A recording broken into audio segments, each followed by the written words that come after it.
Assalamualaikum warahmatullahi wabarakatuh. Perkenalkan, di sini kami dari kelompok 7 yang beranggotakan 3 orang, yaitu yang pertama Cici Mufarohah dengan NIM 2019-182, kemudian saya sendiri, Jatmiko Wahyu Utomo dengan NIM 2019-183, kemudian yang ketiga Luis Anggara dengan NIM 2019-184.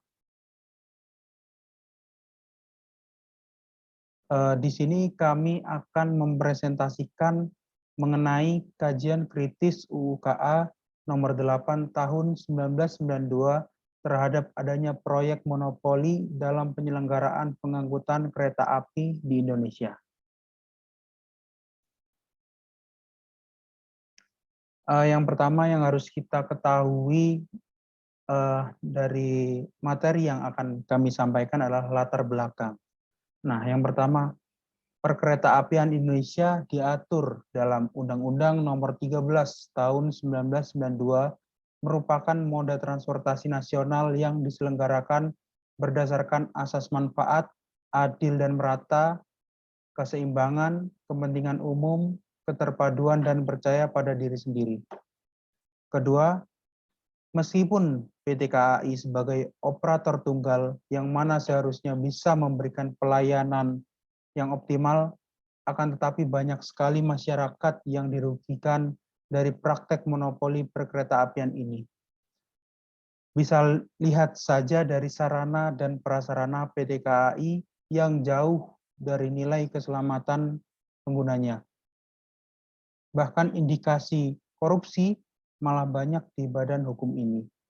Dari laporan Komisi Nasional Kecelakaan Transportasi atau KNKT memberikan laporan bahwa sebagian besar akibat dari keseluruhan kecelakaan kereta api adalah dari sarana dan prasarana yang minim dan sudah tua umurnya. Yang ketiga, dalam Undang-Undang Nomor 5 Tahun 1999 secara garis besar menyebutkan bahwa tujuan utama undang-undang ini adalah untuk mendorong timbulnya persaingan dalam rangka mencapai efisiensi ekonomi dan kesejahteraan konsumen dengan mengedepankan kepentingan publik dalam urusannya. Hal ini sesuai dengan tujuan asas perekonomian yang diatur dalam pasal 33 UUD 1945 ayat 1 dan 2. Dalam undang-undang ini disebutkan bahwa asas yang dipakai adalah demokrasi ekonomi dengan memperhatikan keseimbangan antara kepentingan pelaku usaha dan kepentingan umum. Sedangkan tujuan utama pembentukan peraturan persaingan usaha adalah untuk menjaga kepentingan umum dan meningkatkan efisiensi ekonomi nasional sebagai salah satu upaya untuk meningkatkan kesejahteraan rakyat, mewujudkan iklim usaha yang kondusif, mencegah praktek monopoli, dan terciptanya efektivitas dan efisien dalam kegiatan usaha. Nah, pokok masalahnya di bahasan kali ini adalah mengapa terjadi inkonsistensi dalam ketentuan pasal 2, 4, dan 6 UU nomor 13 tahun 1992 dengan pasal 2, 3, dan 50 butir A dan 51 tahun 1999 tentang adanya unsur monopoli dalam penyelenggaraan pengangkutan kereta api di Indonesia.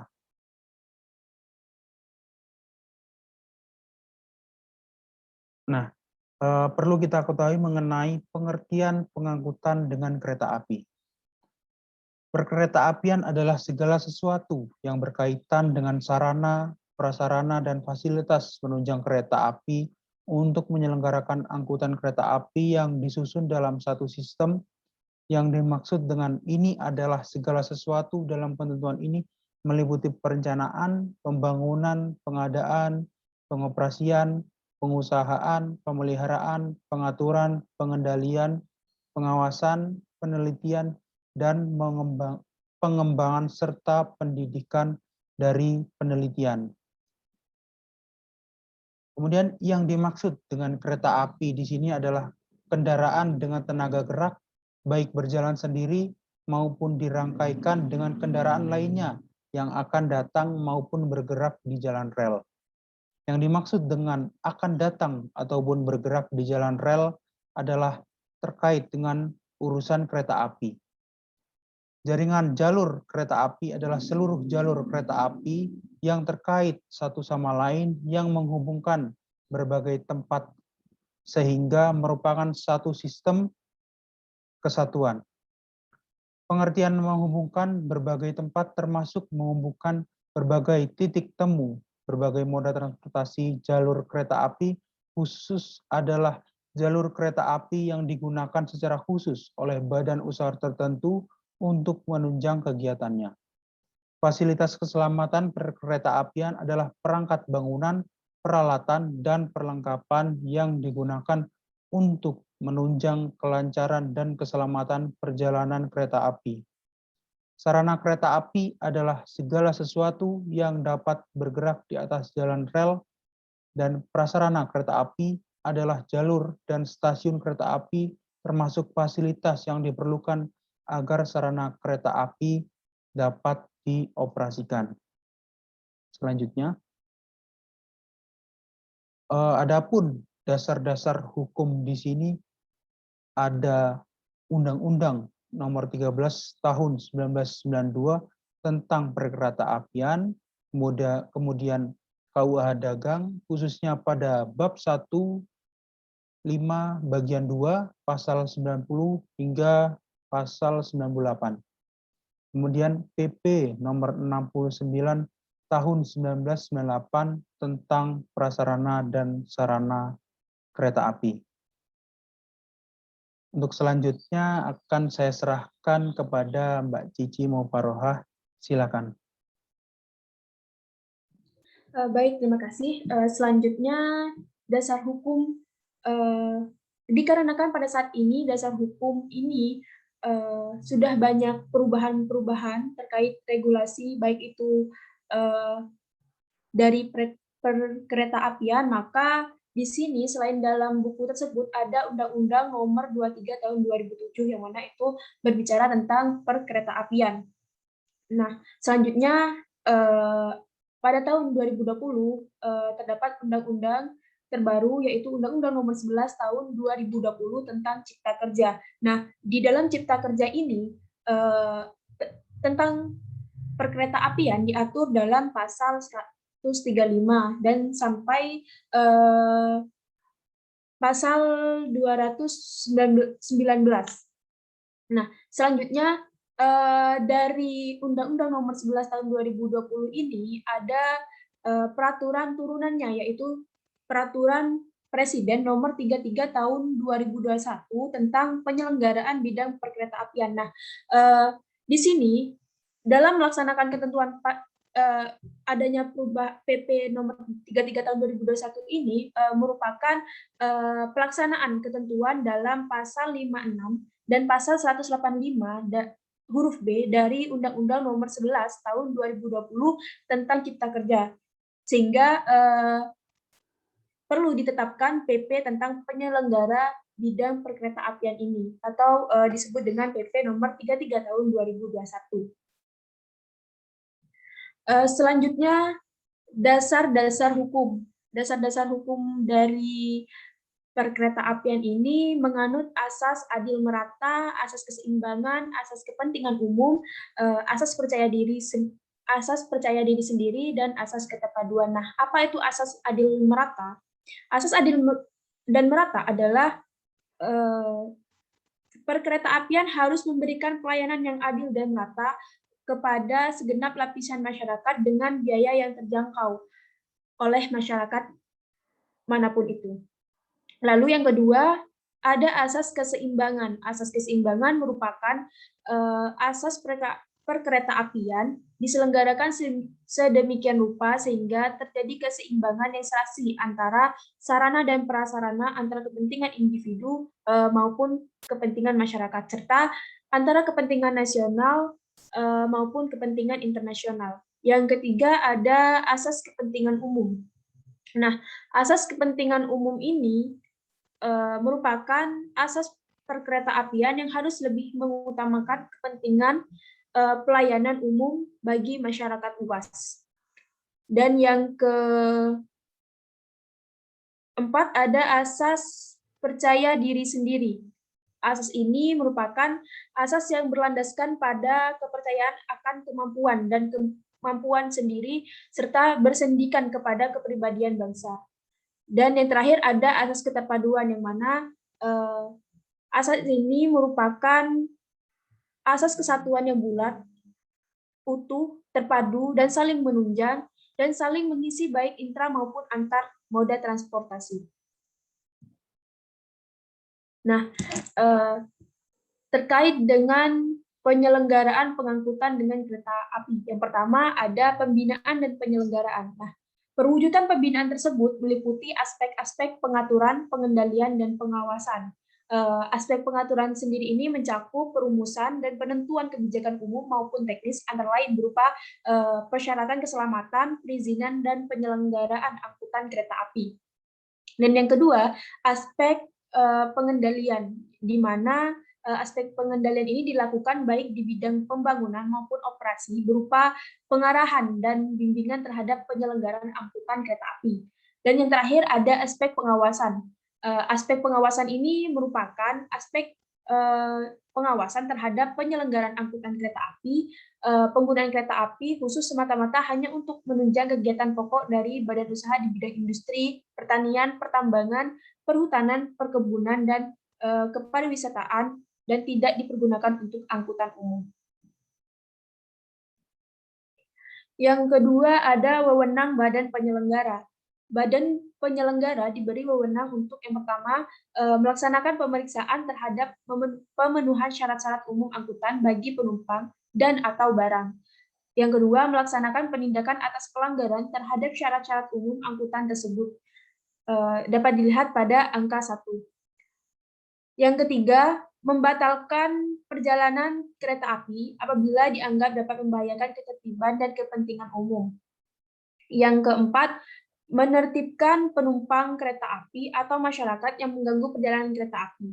Penindakan yang dapat dilakukan oleh badan penyelenggara antara lain yang pertama, pengenaan denda atau penurunan penumpang di stasiun terdekat. Yang kedua, menurunkan barang dan melaporkan kepada aparat yang berwenang apabila barang tersebut diduga membahayakan keselamatan perjalanan kereta api. Yang ketiga, membatalkan perjalanan kereta api apabila dianggap dapat membahayakan ketertiban dan kepentingan umum.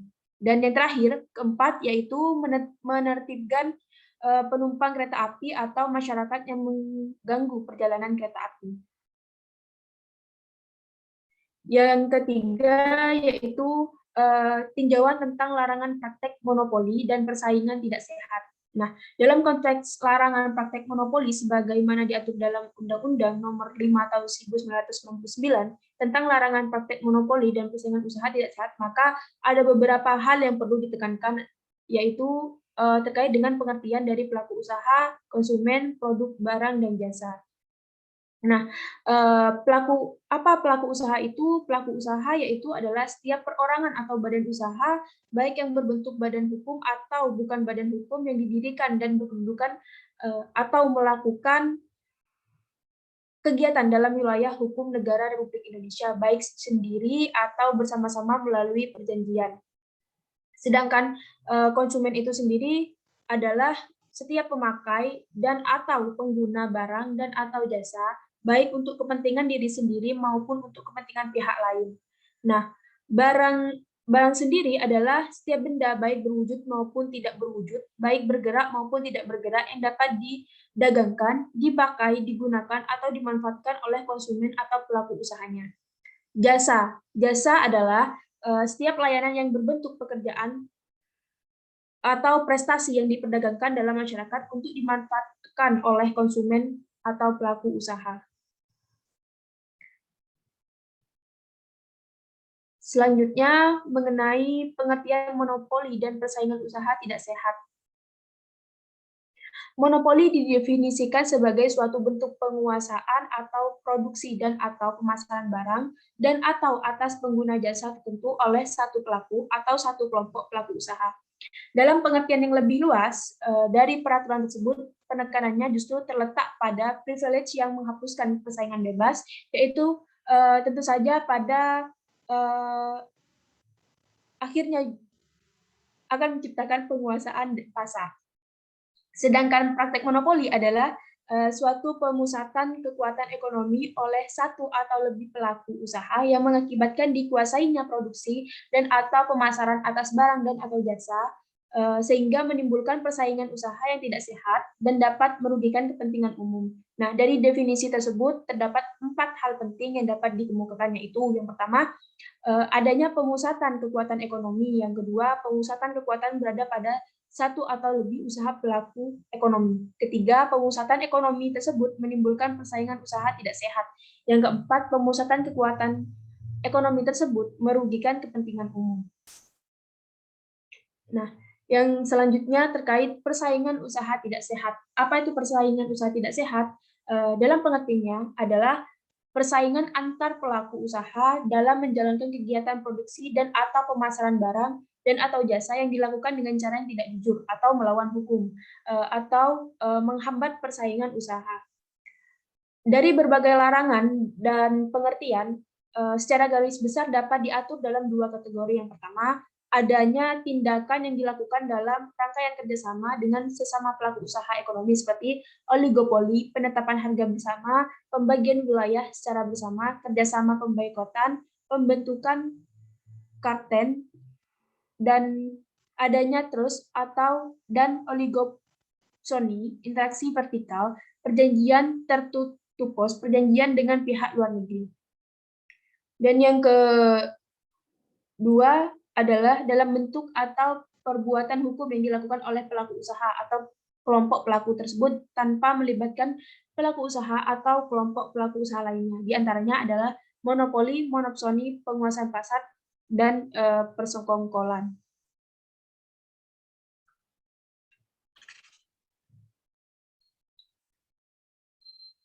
Pembahasan selanjutnya terkait analisis tentang unsur monopoli dalam praktek penyelenggaraan perkeretaapian di Indonesia oleh PT KAI. Selanjutnya akan dibahas oleh rekan saya, yaitu Luis Anggara Putra. Silakan, Mas Luis. Terima kasih. Ya, saya akan melanjutkan penjelasan dari Cici. Yang pertama, gambaran tentang Badan Penyelenggaraan Perkeretaapian di Indonesia, PT KAI. Pertama itu ada sejarah. Dalam sejarah kereta api, Indonesia ditandai pertama oleh Gubernur Jenderal Hindia Belanda, Mr. Lach Baron Sloot van den Beledi, Desa Kemijen, tanggal 17 Juni 1864, yang prakarsai oleh Namlons Vennootschap Netherlands in this Spoorweg Maatschappij NISM, sebuah perusahaan swasta dengan membangun jalan kereta api antara Kemijen Tanggung, sebuah perusahaan swasta dengan membangun jalan kereta api antara Kemijen Tanggung, dan pada tanggal 10 Februari 1870 dapat menghubungkan Semarang ke Yogyakarta 110 km. Selain di Jawa, pembangunan jalan kereta api juga dilakukan di Sumatera Selatan 1914, Sumatera Barat 1891, Sumatera Utara 1886, Aceh 1874, bahkan pada tahun 1922 di Sulawesi juga telah dibangun jalan kereta api sepanjang 47 km antara Makassar ke Takalar. Setelah kemerdekaan Indonesia diproklamasikan pada tanggal 17 Agustus 1945, karyawan kereta api yang tergabung dalam Angkatan Moeda Kereta Api AMKA mengambil alih kekuasaan perkeretaapian dari pihak Jepang. Peristiwa bersejarah yang terjadi pada tanggal 28 September 1945, yaitu pembacaan pernyataan oleh Ismail dan sejumlah anggota AMKA lainnya menegaskan bahwasanya perkeretaapian berada di tangan bangsa Indonesia. Inilah yang melandasi ditetapkannya Hari Kereta Api Republik Indonesia, HKARI. 5 tahun kemudian, berdasarkan pengumuman Menteri Perhubungan, Tenaga dari Pekerjaan Umum nomor 2 tanggal 6 Januari 1950 ditetapkan bahwa mulai 1 Januari 1950 HKRI dan Stats VS digabung menjadi satu perusahaan kereta api bernama Djawatan Kereta Api. Penguasa 28 September 1945 sebagai Hari Kereta Spoorwegen en Verenigd Spoorwegbedrijf SS-DKA. Selanjutnya ada visi dan misi. Visi dan misi dari perusahaan ini adalah menyediakan jasa kereta api sebagai pilihan utama dengan yang pertama, seluruh lapisan masyarakat adalah pelanggan. Yang kedua, berkembang dan terdepan dalam keselamatan dan keandalan.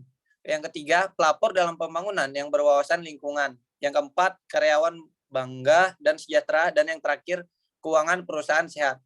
Sedangkan misinya ialah satu, mewujudkan transportasi yang bersifat massal untuk pertumbuhan ekonomi, serta menunjang pembangunan sektor lain dan pemerataannya. Yang kedua, mampu menghidupkan diri sendiri dan menumpuk keuntungan untuk meningkatkan kualitas dan pelayanan.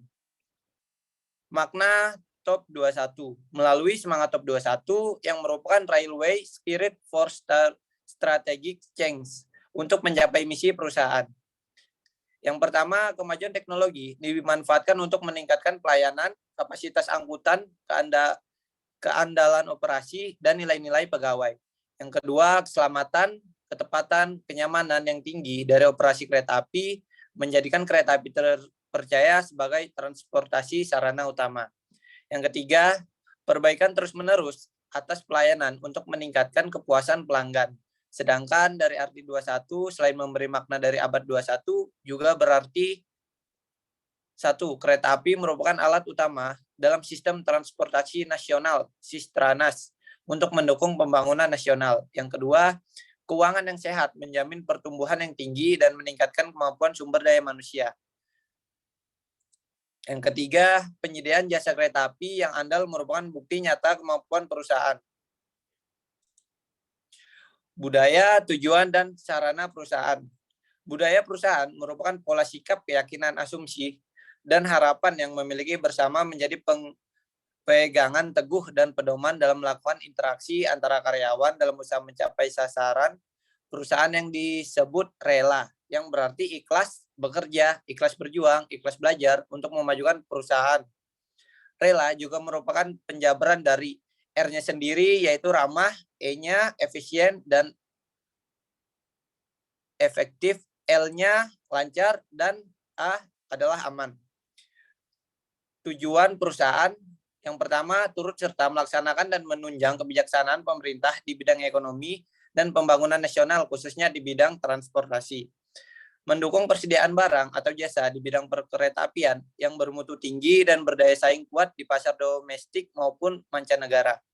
Yang ketiga, meningkatkan kemampuan perawatan prasarana dan saran perkeretaapian, serta menyelenggarakan usaha penunjang di bidang prasaran dan saran kereta api dan kemanfaatan umum dengan menerapkan prinsip-prinsip perseroan terbatas. Sasaran perusahaan itu ada dua, yaitu kuantitatif dan kualitatif. Untuk kuantitatif sendiri, secara terus-menerus dan bertahap meningkatkan kinerja, pelayanan, dan keuangan melalui berbagai strategi pertumbuhan. Antara lain peningkatan produktivitas, efektivitas, efisiensi, serta investasi secara selektif. Untuk kualitatif sendiri memproyeksikan pertumbuhan angkutan penumpang rata-rata 4,68% per tahun. Sasaran kinerja tahun 2004 dapat mengangkut 241,66% juta penumpang atau 22,192 miliar penumpang. Dan memproyeksikan pertumbuhan angkutan barang rata-rata 4,29% per tahun. Sasaran kinerja tahun 2004 dapat mengangkut 23,43 juta ton barang atau 6,341 miliar ton. Analisis tentang unsur monopoli dapat dalam praktek penyelenggaraan perkeretaapian di Indonesia oleh PT KAI. Dalam Undang-Undang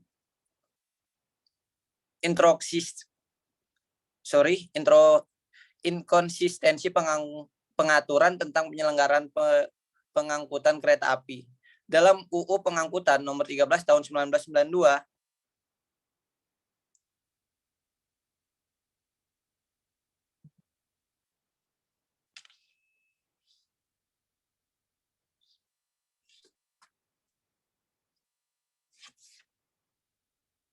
dalam UU Pengangkutan Nomor 13 Tahun 1992,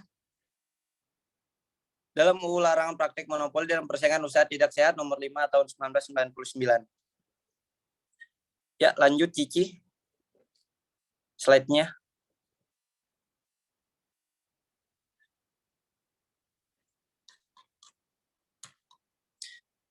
Ya, kita lanjut. Inkonsistensi tentang unsur monopoli dalam praktek penyelenggaraan perkeretaapian di Indonesia oleh PT KAI. Yang pertama, inkonsistensi pengaturan tentang penyelenggaraan pengangkutan kereta api. 1. Dalam UU Pengangkutan Nomor 13 Tahun 1992. Secara normatif, pelaksanaan dari pasal 4 dan 66 Undang-Undang Nomor 13 Tahun 1992 ini sudah mencerminkan amanat UUD 1945 pasal 33 sebelum amandemen, bahwa cabang-cabang produksi yang penting bagi negara dan yang menguasai hajat hidup orang banyak dikuasai oleh negara.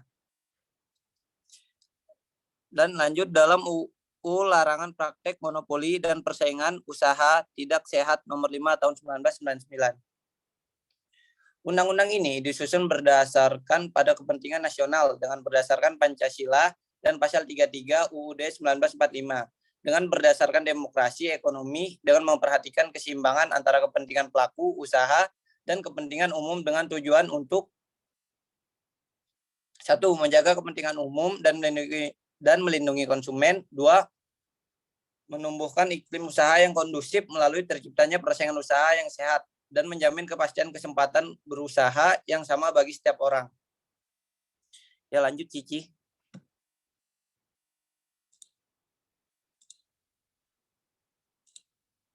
Tiga, monopoli oleh badan penyelenggara PT KAI.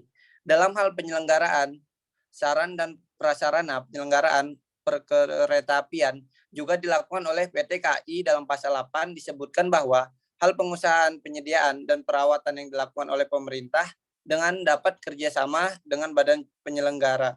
Hal ini juga ditegaskan dalam pasal 56 dan 57 PP nomor 69 tahun 1998 dengan prinsip adanya badan penyelenggara dari perawatan dan pengadaan saran dan prasarana.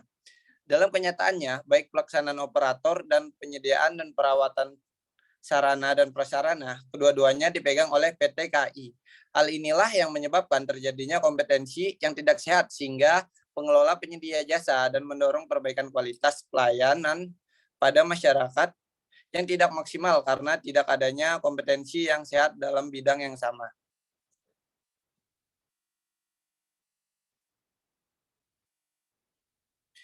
Yang keempat, Undang-Undang Nomor 23 Tahun 2007 sebagai pengganti UU Nomor 19 Tahun 1992. Pemerintah telah mengesahkan UU Nomor 23 Tahun 2007 tentang perkeretaapian dari UU Nomor 13 Tahun 1992.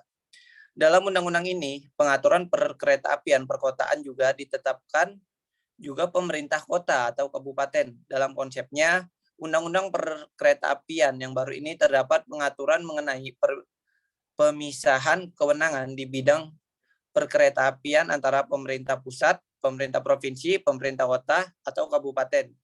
Penyelenggaraan perkeretaapian tidak lagi menjadi monopoli pemerintah pusat karena dalam undang-undang tersebut, perkeretaapian dapat dilaksanakan oleh badan usaha milik negara (BUMN), badan usaha milik daerah (BUMD), koperasi, dan badan usaha swasta. Ya, dari yang semua yang sudah saya jelaskan, saya memberikan kesimpulan. Terdapat inkonsistensi pengaturan tentang penyelenggaraan pengangkutan kereta api. Dalam UU KA Nomor 13 Tahun 1992, Pasal 4 dan 6 sesuai dengan Pasal 33 Undang-Undang UUD 1945 bahwa cabang-cabang produksi yang penting bagi negara dan yang menguasai hajat hidup orang banyak dikuasai oleh negara. Akan tetapi secara prinsip bertentangan dengan asas-asas penyelenggaraan angkutan KA dalam pasal 2 UU KA. Dalam realitanya, penyelenggaraan angkutan kereta api oleh PT KAI seakan-akan jauh dari nilai-nilai dari asas tersebut, yakni asas manfaat. 1. Adil dan merata. 2. Keseimbangan. 3. Kepentingan umum. 4. Keterpaduan. Dan 5. Percaya pada diri sendiri. Sebagaimana terkadang dalam pasal 2 tersebut, hal ini tidak terlepas dari sejarah PT KAI sebagai BUMN. Penyelenggaraan tunggal angkutan KAI yang pada awalnya adalah berbentuk perusahaan jawatan perjan, kemudian berubah status menjadi perusahaan umum, dan yang terakhir adalah perseroan. Ya, mungkin itu yang bisa saya jelaskan. Saya kembalikan ke teman saya, Jatmiko, dipersilakan. Ya, itulah presentasi dari kelompok 7. Kami memohon maaf bila presentasi yang kami paparkan barusan terjadi salah-salah kata atau ada kata-kata yang kurang enak didengar, mohon kami dimaafkan. Dan juga untuk video ini, karena akan kami upload di YouTube, mungkin bila ada yang ingin ditanyakan bisa langsung ditanyakan di kolom komentar. Sekian kami dari kelompok 7, mohon izin meninggalkan acara ini. Terima kasih. Assalamualaikum warahmatullahi wabarakatuh.